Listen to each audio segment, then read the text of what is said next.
ایک روٹی والے کا واقعہ میں نے آپ کو سنانا ہے، اور یہ بڑے ہی مشہور و معروف بزرگ سے منسوب واقعہ ہے۔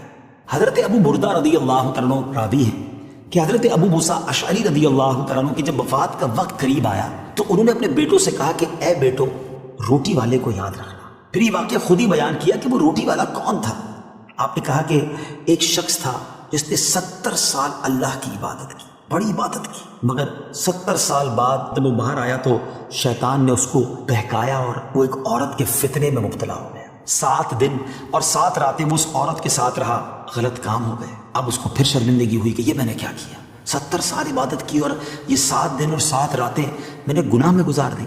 بڑا شرمندہ، بڑا نادم، قدم قدم پر سجدے کرتا جاتا، توبہ کرتا جاتا۔ اب چلتے چلتے چلتے ایک مسافر خانے میں پہنچا تو وہاں 12 مسکین لوگ پڑے ہوئے تھے، لیٹے ہوئے تھے۔ اس نے بھی جگہ بنائی اور ان کے درمیان جا کر خود بھی گر کر سو گئے۔ اب رات میں ایک شخص آیا جو ان کو کھانا دیا کرتا تھا، روٹی دیا کرتا تھا۔ ایک ایک کر کے 12 روٹیاں لے کر آیا تو اس کو پتا تھا کہ 12 مسکین رہتے ہیں۔ ایک ایک کر کے سب کو روٹی دینے لگا۔ وہ شخص جو یہاں آ کر اچانک بیچ میں آ کر لیٹا تھا، اس کو بھی وہ مسکین سمجھا اور اس کو بھی روٹی دے دی۔ لیکن ظاہر ہے کہ اگر ترتیب سے روٹی دیتے دیتے آگے آئے تو آخری نمبر والے کو روٹی نہ ملی، کیونکہ یہ تو 13 ہو چکے تھے۔ تو بانٹنے والے سے اس مسکین نے کہا کہ تم نے آج مجھے روٹی کیوں نہیں دی؟ اس نے کہا میں نے تو سب کو ایک ایک روٹی دی، کسی کو 2 نہیں دی۔ کہا تو مجھے روٹی نہیں دے رہے ہو؟ میرا وہ ناراض ہو گیا کہ ٹھیک ہے، پھر تم اگر یہ سمجھتے ہو کہ میں بددیانتی کر رہا ہوں تو میں تمہیں کچھ بھی نہیں دوں گا۔ یہ کہہ کر وہ شخص تو چلا گیا، مگر وہ مسکین بیچارہ بھوکا رہ گیا۔ اب وہ شخص جس نے ابھی توبہ کی تھی، پہلے 70 سال کی عبادت بھی کی ہوئی تھی، اس کو خیال آیا کہ میری وجہ سے اس مسکین کو روٹی نہیں ملی ہے۔ بھوک اسے بھی بڑی تھی مگر اس نے وہ روٹی اسے دے دی۔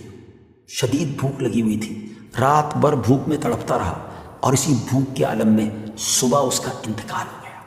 حضرت ابو موسیٰ اشعری رضی اللہ عنہ فرماتے ہیں کہ جب یہ شخص اللہ کی بارگاہ میں پہنچا نا تو ایک پلڑے میں اس کی 70 سال کی عبادت رکھی گئی اور ایک پلڑے میں وہ 7 دن اور 7 رات کے گناہ رکھے گئے۔ تو فرمایا کہ وہ گناہ جو تھے وہ 70 سال کی عبادت سے آگے بڑھ گئے، یعنی اب اس کے لیے گویا حکم ہو سکتا تھا کہ وہ جہنم میں جائے، مگر ان 7 دن کے گناہوں کے سامنے وہ روٹی رکھی گئی، اور اس روٹی کی برکت سے، کیونکہ وہ اخلاص کے ساتھ ایثار کی گئی تھی، مسکین کی مدد کی گئی تھی، وہ 7 دن کے بڑے بڑے گناہ معاف کر دیے گئے اور وہ جنت میں چلا گیا۔ پھر آپ نے اپنے بچوں سے کہا بیٹا روٹی والے کو یاد رکھنا۔ ناظرین، یہ واقعہ واقعی دلوں کے تار چھیڑ دیتا ہے۔ 2 باتیں سیکھنی ہیں کہ بعض اوقات کچھ لوگ کہتے ہیں میں نہیں بہک سکتا، میں تو بڑے اچھے ماحول میں ہوں۔ نہیں جناب، شیطان نے بڑوں کو بہکا دیا ہے۔ ہمیں اپنی صحبتیں اچھی کرنی ہوگی، اللہ کریم سے شیطان کے مقابلے میں پناہ مانگنی ہوگی اور اپنے آپ سے ڈرتے رہنا ہوگا کہ نہیں، میں بھی گناہوں میں مبتلا ہو سکتا ہوں، مجھ سے بھی کوئی بڑا گناہ کہیں نہ ہو جائے۔ توبہ کرتے رہیں، ڈرتے رہیں، خوف رکھیں اور اچھی صحبت اپنائیں۔ اور دوسری بات، صدقہ جو ہے نا وہ گناہوں کو مٹا دیتا ہے۔ صدقہ اللہ کی بارگاہ میں بڑا پسندیدہ ہے۔ غریبوں کی مدد کر رہا ہے، یہ اللہ کو بڑا پسند ہے۔ ہمیں بھی چاہیے کہ وقتاً فوقتاً اپنے غریب پڑوسیوں، غریب رشتہ داروں، غریب مسلمانوں کی مدد کرتے رہیں۔ اور دعوت اسلامی کا شعبہ FGRF سبحان اللہ دکھیارے مسلمانوں کی شاندار انداز میں مدد کرتا ہے۔ سیلاب زدگان کی مدد کتنے بڑے پیمانے پر کی گئی اور یہ سارا سال ہی اب کچھ نہ کچھ سلسلہ رہتا ہے، تو آپ بھی FGRF کا ساتھ دیجیے، دکھیارے مسلمانوں کی مدد کیجیے۔ اللہ آپ کے رزق حلال میں برکت عطا فرمائے اور ہم سب کے گناہوں کو معاف فرمائے۔